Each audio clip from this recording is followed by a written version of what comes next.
नमस्कार बच्चों।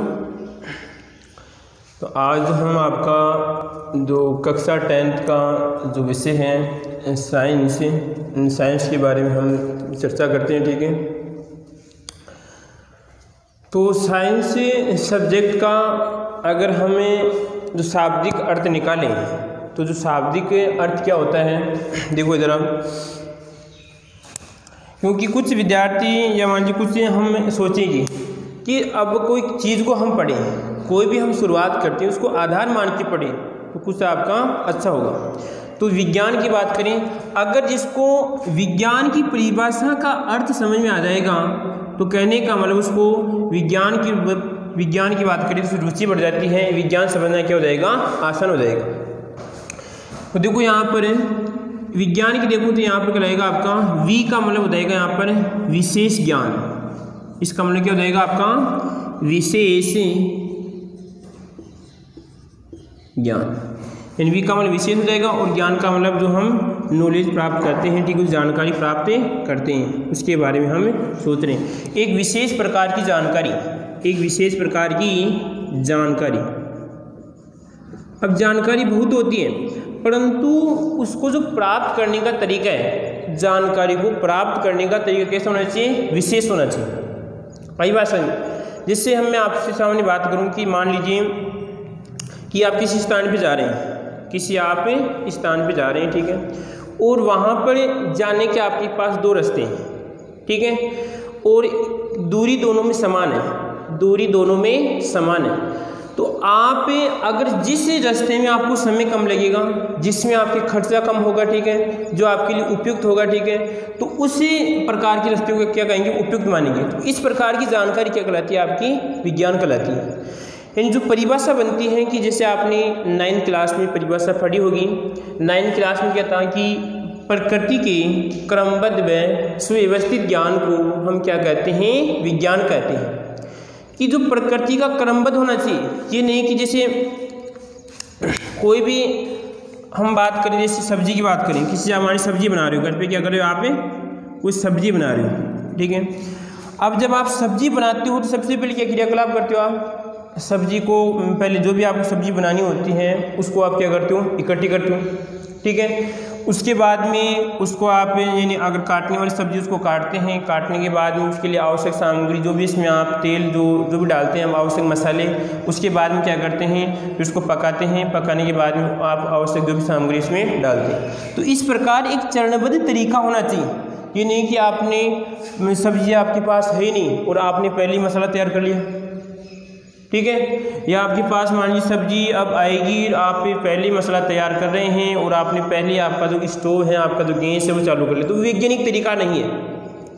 वैज्ञानिक तरीका यह कहता है कि जो कोई भी जानकारी है वो चरणबद्ध होनी चाहिए, सुव्यवस्थित होनी चाहिए, उसमें कम से कम समय लगना चाहिए और लोगों से हटके होनी चाहिए, लोगों से हटके होनी चाहिए। जैसे आजकल जो पैशन का ज़माना चलता है कि पैशन किसे कहते हैं, लोगों से हटकर है, तो उसे हम क्या मानते हैं, उसे पैशन मानते हैं। तो आई कुछ परिभाषा समझ में कि एक विशेष प्रकार का ज्ञान जो सुव्यवस्थित हो, कम समय वाला हो, वो क्या कहलाता है, हमारा विज्ञान कहलाता है। बोलो कोई दिक्कत इसमें, कोई समस्या नहीं है आपको, ठीक है। तो अब जो आप विज्ञान पढ़ते हैं तो उसकी शुरुआत तो छोटी क्लासेस से हो जाती है, ठीक है, परंतु हम स्पेशल अब 10th के बारे में हम चर्चा करें कि जो आपकी साइंस की जो बुक है इसको 4 पार्ट में डिवाइड किया गया है, इन 4 इकाइयों में डिवाइड किया गया है। तो जो पहली इकाई की बात करें, यानी 4 इकाइयों में इसको वर्गीकृत किया गया है। कितनी इकाई है, 4 इकाई है। तो फर्स्ट इकाई है, तो फर्स्ट इकाई हम बात करते हैं हमारे जीव विज्ञान बायोलॉजी से क्या है, संबंधित है। इसमें कितने लेसन आपके, 4 लेसन। तो 4 लेसन है, तो इसमें जो पहले लेसन की बात करें, इसमें पहला आएगा आपका, अगर हम एक को लेते हैं जो इस प्रकार पढ़ें कि आपका भोजन और स्वास्थ्य है। कौन सा आपका, भोजन और स्वास्थ्य है। दूसरा लेसन आपके मानव तंत्र है, ह्यूमन सिस्टम, ठीक है। और उसके बाद में आपका जो तीसरा लेसन है वो आपकी अनुवांशिक से क्या है, संबंधित है।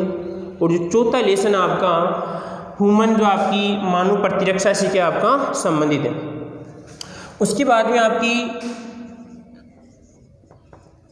दूसरी इकाई आती है आपकी केमिस्ट्री आती है। क्या आती है आपकी? रसायन विज्ञान आती है। पहले तो क्या आती है आपकी बायोलॉजी से क्या कहते हैं हम? जीव विज्ञान, ठीक है। और दूसरी वो कौन सी आती है उसके बाद में? आपकी रसायन विज्ञान, ठीक है। तो रसायन विज्ञान के भी वही लगभग कितने हैं आपके? 4 लेसन हैं। 4 में पहला कहलाता आपका जो आपकी दैनिक जीवन में रसायन से संबंधित है। दूसरा लेसन आपका कि उसमें रासायनिक अभिक्रियाएं पढ़ेंगे हम। और जो उसके बाद में इसका जो अगला नेक्स्ट तीसरा लेसन रहेगा उसमें आएगा आपके कि आवर्त सारणी से कुछ संबंधित यौगिक पढ़ेंगे, आवर्त सारणी के गुणधर्म उसमें पढ़ेंगे।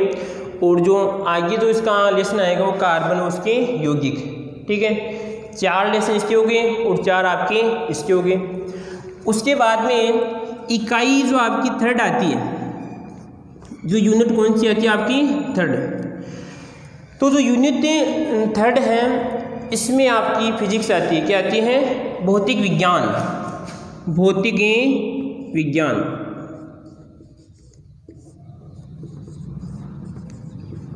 ठीक है।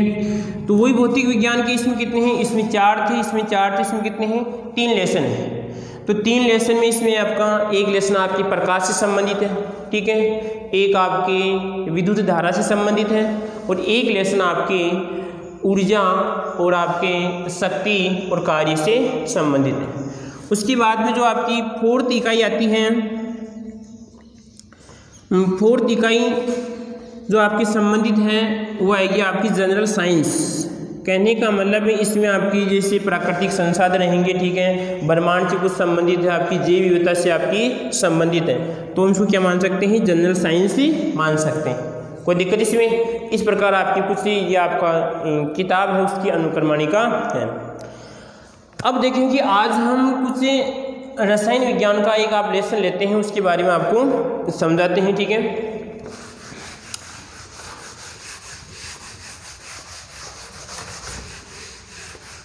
हाँ जी, तो रसायन विज्ञान का लेसन रहेगा आपका 8। कौन सा रहेगा आपका? लेसन की बात करेंगे आपका 8वें लेसन की बात करेंगे। इस लेसन का नाम है आपका कार्बन और उसके यौगिक। क्या नाम है आपका? कार्बन और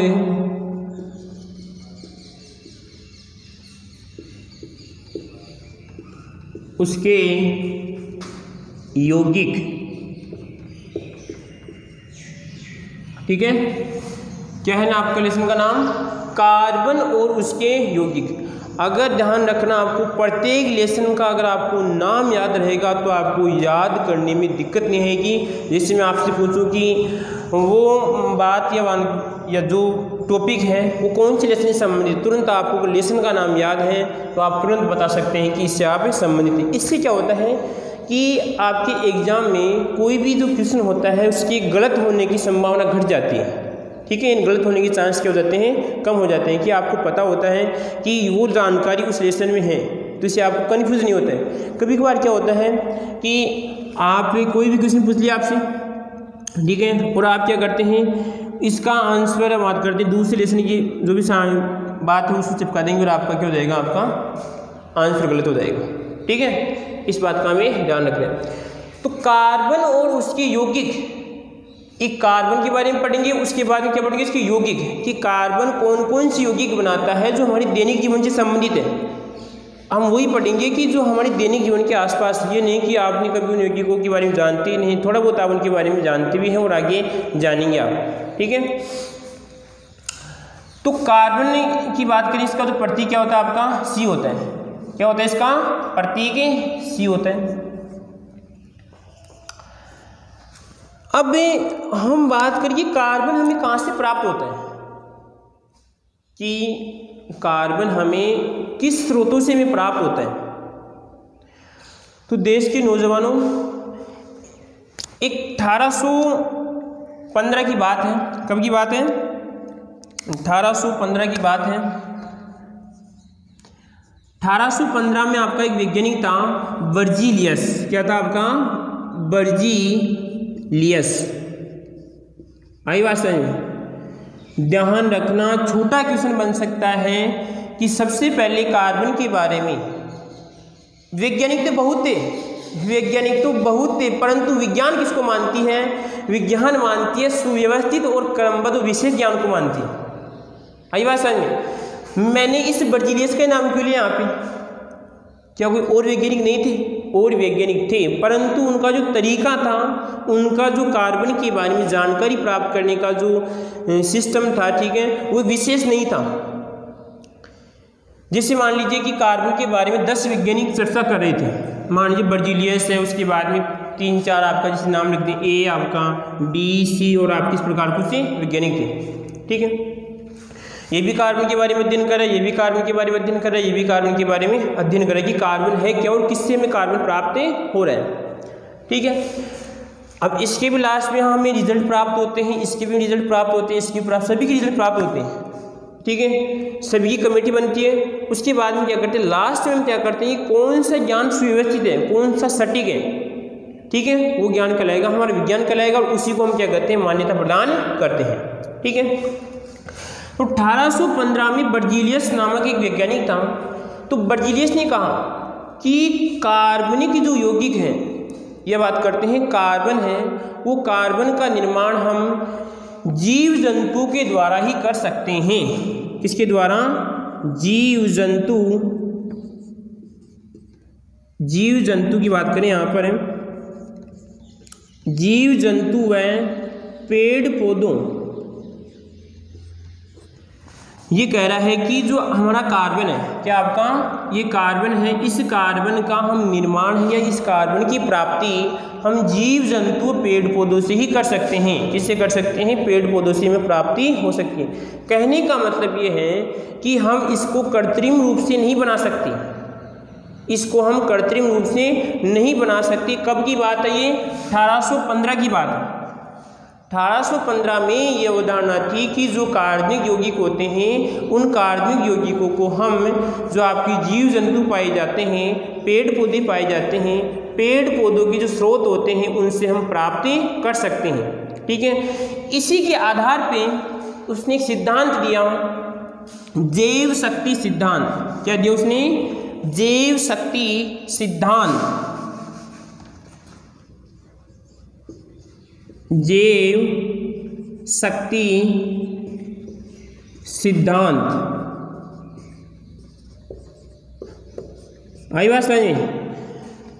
जो विटल फोर्स आपकी थ्योरी है, तो जैव शक्ति सिद्धांत भी कहता है कि जो कार्बनिक यौगिक हैं, उन कार्बनिक यौगिकों का हम निर्माण पेड़ पौधे व जीव जंतु के स्रोत हैं, उनसे हम प्राप्त कर सकते हैं, और कृत्रिम रूप से हम इसका संश्लेषण नहीं कर सकते, ठीक है। कोई दिक्कत इसमें? क्वेश्चन आ सकता है कि जैव शक्ति सिद्धांत क्या है, या जैव शक्ति सिद्धांत किससे संबंधित है? जैव शक्ति सिद्धांत 1815 में बर्जीलियस नामक वैज्ञानिक द्वारा बताया गया कि जैव शक्ति सिद्धांत में जो आपके कार्बनिक यौगिक हैं, जैसे आपके जो कार्बन है, कार्बन का निर्माण हम जीव जंतु और पेड़ पौधों के द्वारा ही कर सकते हैं, ठीक है, या इनको हम कृत्रिम रूप से या प्रयोगशाला में इसका निर्माण नहीं कर सकते। दिक्कत यहाँ तक किसी को समस्या? ठीक है। अब लगभग 13 साल बाद, कितने साल? 13 साल बाद आता है आपका एक वैज्ञानिक। तो जब आप 1815 में 13 जोड़ दिए कितने होते हैं? 1815 में 13 जोड़ दिए कितने हो जाएंगे आपके? 1828 में एक आपका वैज्ञानिक आता है, वहोलर। क्या होता है आपका? वहोलर, ठीक है। कौन सा वैज्ञानिक आता है आपका?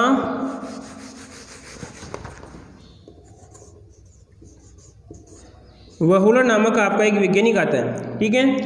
इस वहोलर साहब ने क्या किया? इस जैव शक्ति सिद्धांत का खंडन किया। क्या किया? जैव शक्ति सिद्धांत का खंडन किया। खंडन किस प्रकार किया कि इसने जो कार्बनिक पदार्थ है, उस कार्बनिक पदार्थ का कृत्रिम रूप से निर्माण कर लिया प्रयोगशाला में। जैव शक्ति सिद्धांत क्या बोल रहा था कि जो भी कार्बनिक पदार्थ हैं, उन कार्बनिक पदार्थों का हम निर्माण प्रयोगशाला में नहीं कर सकते, या बात करते हैं कि जीव जंतु व पेड़ पौधों के द्वारा ही कर सकते हैं। कहने का मतलब सजीव पदार्थों के द्वारा ही निर्माण कर सकते हैं। परंतु 1828 में वहुलर नाम का जो वैज्ञानिक आता है, उसने जैव शक्ति सिद्धांत का खंडन किया और उसने प्रयोगशाला के अंदर कार्बनिक पदार्थ का निर्माण किया, इन कृत्रिम रूप से कार्बनिक पदार्थ का निर्माण किया। किस प्रकार किया उसने?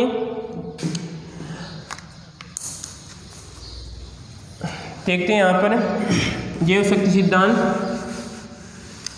उसने क्या किया?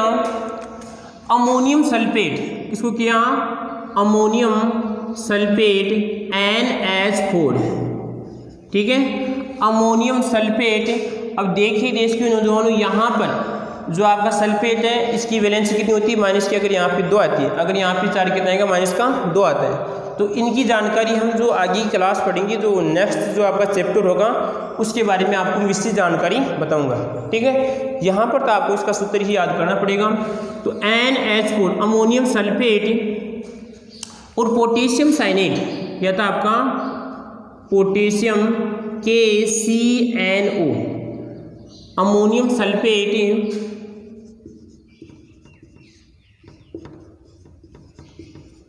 अमोनियम सल्फेट, इसको मैं मिटा देता हूँ, ठीक है।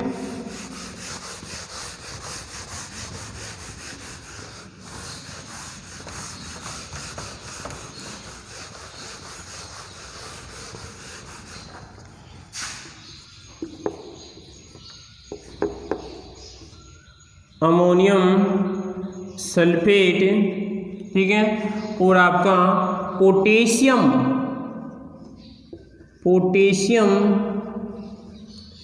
साइनेट,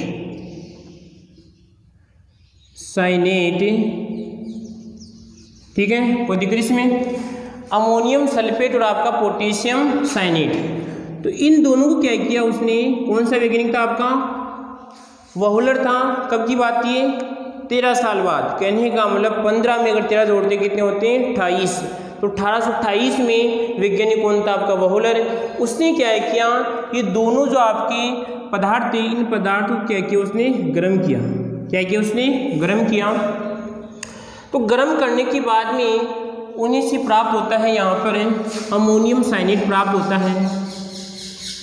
क्या होता है आपका? Ammonium cyanate. कैसे बनेगा? यहाँ पर N और आपका ये H और आपका ये 4 और यहाँ पर क्या लगेगा आपका? साइनेट, यहाँ पे CNO, ठीक है, कोई दिक्कत?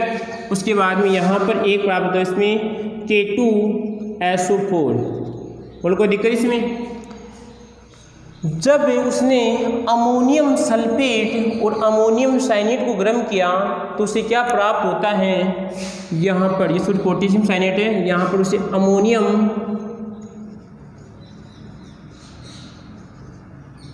अमोनियम साइनेट और आपका ये पोटेशियम सल्फेट उसे प्राप्त होता है। बोलो कोई दिक्कत इसमें?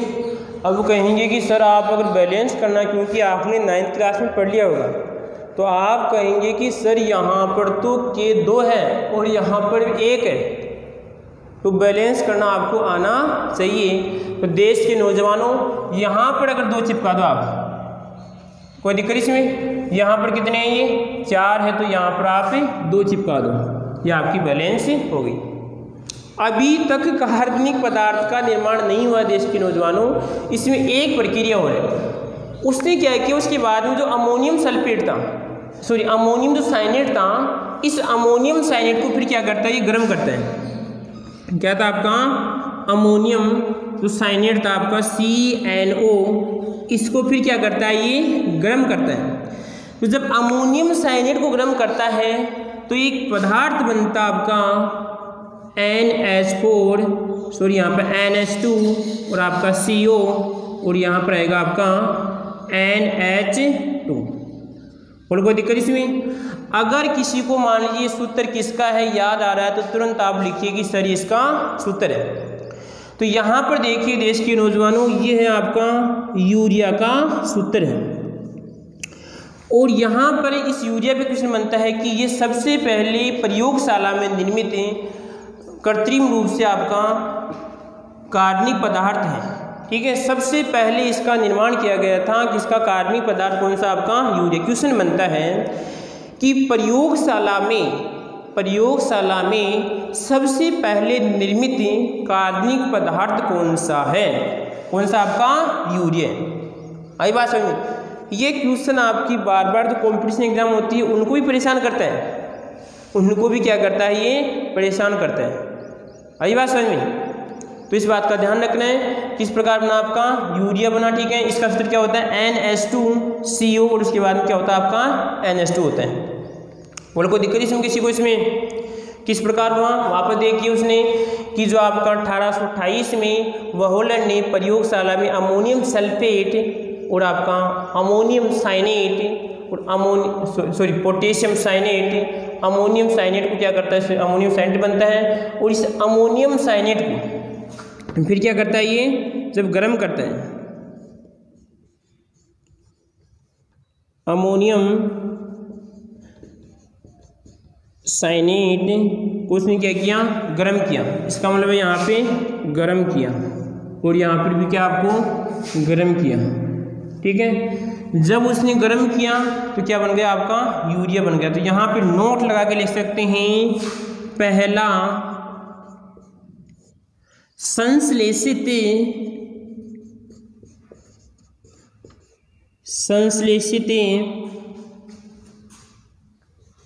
कार्बनिक, संश्लेषित का मतलब कृत्रिम रूप से। ठीक है, पहला संश्लेषित कार्बनिक पदार्थ। ठीक है, क्वेश्चन छोटा बन सकता है इस प्रकार की यूरिया का सूत्र लिखिए। ठीक है, कि प्रयोगशाला में पहला निर्मित कार्बनिक जो पदार्थ है उसका सूत्र लिखिए, उससे कौन सा आपका यूरिया होता है। किस प्रकार से आपको रिएक्शन भी याद होनी चाहिए। इस प्रकार आपको बड़ा क्वेश्चन पूछ सकता है कि वहोलर के द्वारा जो यूरिया निर्माण की संश्लेषण की प्रक्रिया थी उसको स्पष्ट कीजिए। ये 3 नंबर का क्वेश्चन इस प्रकार आपसे बन सकता है। बोलो कोई दिक्कत यहाँ किसी को, कोई समस्या। ठीक है, तो क्या लिखेंगे इसमें लास्ट में हम कि 1828 में वहोलर नामक वैज्ञानिक ने जैव शक्ति सिद्धांत का खंडन किया। और खंडन करने की बात करते हैं, खंडन क्यों हुआ, क्योंकि जैव शक्ति सिद्धांत का उसने बोला था कि पेड़ पूरे जीव जंतु के द्वारा होता है, उसने क्या कर दिया, कृत्रिम रूप से इसका निर्माण कर दिया। और उसके बाद में उसने कहा कि पहला संश्लेषित आपको कौन सा ये कार्बनिक पदार्थ है। बोलो कोई दिक्कत इसमें, कोई समस्या। आगे बढ़े।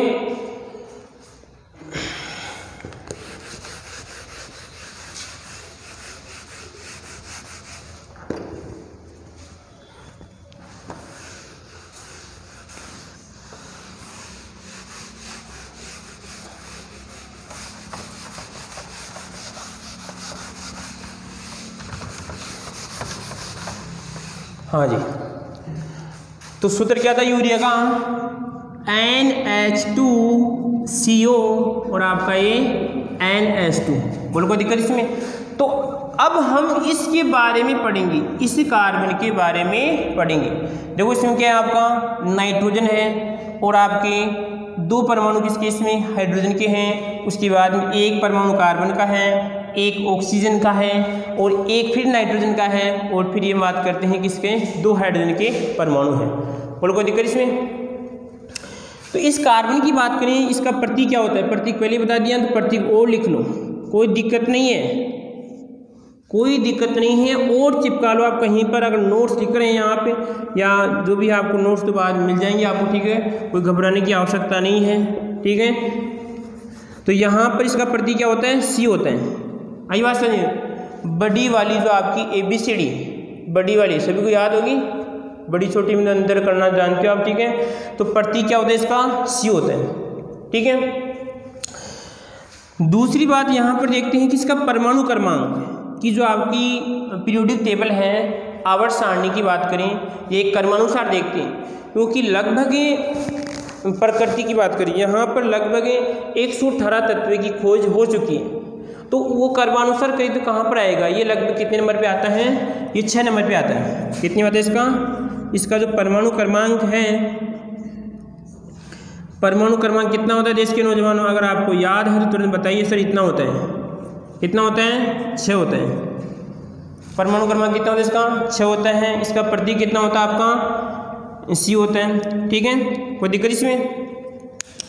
अब ये कार्बन कि आपके आसपास से किस किस में पाया जाता है, आपके आसपास जो भी आपको दिख रहे हैं किस किस में पाया जाता है। देश के नौजवानों आपके जो कपड़े दिख रहे हैं, जो आपके मेरा जो आप कपड़ा ये शर्ट दिख रहा है इसमें भी कार्बन है। यह आपका जो मार्कर है, इस मार्कर की इंक है उसमें भी कार्बन है। ये जो इसका जो ये है इसमें भी आपका कार्बन है, और आपका ये है इसमें भी आपका कार्बन है। आपकी लकड़ी में भी कार्बन होता है, प्लास्टिक में क्या होता है कार्बन होता है, ठीक है। इससे भी किससे बने, अधिकतर जो पदार्थ है किससे बने हुए हैं कार्बन से बने हुए हैं, ठीक है। अब आप कहेंगे कि सर लोहे में कार्बन नहीं है देश के नौजवान। अगर लोहे की बात करें लोहे में कार्बन नहीं होता है, ठीक है। तो परमाणु क्रमांक ये है, इसका प्रतीक ये होता है। उसके बाद में और देखो इसके बाद में कि इसका इलेक्ट्रॉनिक विन्यास, इसका इलेक्ट्रॉनिक विन्यास देखिए यहाँ पर ऊपर चिपका लेते हैं, अगर आपको दिक्कत नहीं है चिपकाने में तो यहाँ पर आएगा इसका इलेक्ट्रॉनिक विन्यास। अगर याद है तो बताइए आप क्या होता है 1s2 और आपका 2s2 और आपका 2p2 होता है। कितना होता है आपका इसका इलेक्ट्रॉनिक विन्यास 1s2 2s2 और आपका 2p2 होता है। तो देखो अगर हमें इस प्रकार अगर इसका यहाँ पर बनाते हैं, ये इसका नाभिक है, इसका जो फर्स्ट वाला कोष है, इसका उसके बाद सेकंड कोष है और आपका सेकंड। तो पहले में कितना आता है थोड़ा बहुत आपने पढ़ा होगा 9th में, यहाँ पर 1 इलेक्ट्रॉन, यहाँ पर आपका 2 इलेक्ट्रॉन, ठीक है। उसके बाद में आपका फर्स्ट कोष था और दूसरे कोष में कितने आएंगे, तो कितने 2 कितने हैं 4, 1 इलेक्ट्रॉन 2 3 और आपके ये 4 होते हैं। बोलो कोई दिक्कत इसमें। तो मैंने आपके सामने ये लिखा है, क्या लिखा आपका 1s2 और आपका यहाँ पर 2s2 और आपका 2p2। बोलो कोई दिक्कत इसमें। परमाणु क्रमांक प्रतीक क्या होता है C होता है। परमाणु क्रमांक आपका 6 होता है। इलेक्ट्रॉनिक विन्यास 1s2 2s2 और क्या होता है आपका 2p2 होता है। कोई दिक्कत इसमें, कोई समस्या। इसकी संयोजकता, इसकी हम संयोजकता की बात करते हैं, कितनी होती है संयोजकता। इसकी संयोजकता कितनी होती है 4 होती है। कितनी होती है प्लस की 4 होती है। आई बात समझ। देखो प्लस की 4 का मतलब ये है कि इसकी प्लस की 4 कैसे होती है ये समझना बहुत ज़रूरी है। अगर ये समझ में नहीं तो आगे जो इसकी हम पढ़ेंगे कि किस प्रकार इसमें श्रृंखला का गुण पाया जाता है वो आपको समझने में कुछ कठिनाई होगी। देखो इधर वापस वही गोले बनाते हैं। ले भाई ये नाभिक, नाभिक में क्या होता है नपी होता है, एन और पी होता है। क्या होता है आपका नपी भाई, ठीक है। और यहाँ पर आपका ये 2 बना लिए, क्या बना लिए मैंने 2 बना लिए। तो जो पहला कोष होता है ये आपका फर्स्ट कोष है और आप ये KLMNA की बात करें अगर आपको याद आ रहा है तो ये फर्स्ट कोष है और आपका ये सेकंड कोष है। तो फर्स्ट कोष की बात करें थोड़ा बहुत इसको ठीक बनाते हैं तो आप कहेंगे कि सर अच्छा रहेगा। देखो इधर ये तो इसका नाभिक है और यह आएगा इसका फर्स्ट कोष और यह आएगा इसका सेकंड कोष। और कोई दिक्कत इसमें। तो इसमें तो क्या होते हैं आपके न्यूट्रॉन और क्या होते हैं प्रोटॉन। ये तो क्या कहलाता है नाभिक। थोड़ा बहुत आपको 9th वाला भी अगर याद रहे तो बहुत अच्छा रहेगा, ठीक है। और ये जो इसका प्राथमिक कोष है और ये सेकंड कोष है, तो प्राथमिक कोष में हमेशा क्या होती है 2 इलेक्ट्रॉन। तो वाले इसमें 2 इलेक्ट्रॉन आएंगे आपकी, 1 इलेक्ट्रॉन आपका ये 2 इलेक्ट्रॉन। बोलो कोई दिक्कत इसमें। अब जो इसके बाद में जो सेकंड कोष आता है उसमें 8 इलेक्ट्रॉन होने चाहिए। कितने होने चाहिए 8 इलेक्ट्रॉन होने चाहिए। तो देखिए इधर तो 8 है तो कहने का मतलब क्या होगा इसमें 1 2 3 और ये बात करते हैं यहाँ पर 4 इलेक्ट्रॉन है। इसको 4 की आवश्यकता है। तो देश के नौजवानों अगर मान लीजिए इसकी 4 की आवश्यकता है तो ये 4 किसी से ले सकता है, तो 4 किसी को दे भी सकता है ना भाई। जब ये बराबर है यानी बराबर है तो ये ले भी सकता है दे भी सकता है, इसमें क्या दिक्कत इसमें। तो यहाँ पर अगर ये देगा तो देने की यहाँ पर अधिकतर काम इसमें देने का होगा। देने के कारण क्या होगा, ये इलेक्ट्रॉन अपना देगा, ये भी देगा, ये भी देगा और ये भी देगा। इसी कारण क्या होती है, इसकी वैलेंसी क्या होती है, प्लस की 4 होती है। कोई दिक्कत इसमें, याद रखना बार बार समस्या होगी, इसकी कितनी होती है संयोजकता 4 होती है। कोई समस्या आती है इसमें, कितने गुण हो गए इसके, इलेक्ट्रॉनिक विन्यास ये होता है, संयोजकता आपकी ये होती है, इसका प्रतीक ये होता है, इसका परमाणु क्रमांक कितना होता है आपका 6 होता है। बोलो कोई समस्या आती है इसमें। उसके बाद में परमाणु क्रमांक हो गया, संयोजकता हो गई। हाँ जी, इसका जो परमाणु द्रव्यमान है, इसकी द्रव्यमान की बात करें यहाँ पर है, इसका जो परमाणु भार है, अगर इसके परमाणु की भार की बात करें यहाँ पर है, ठीक है, और तो यहाँ पर आएगा इसका परमाणु भार या मास की बात कर, द्रव्यमान आएगा इसका।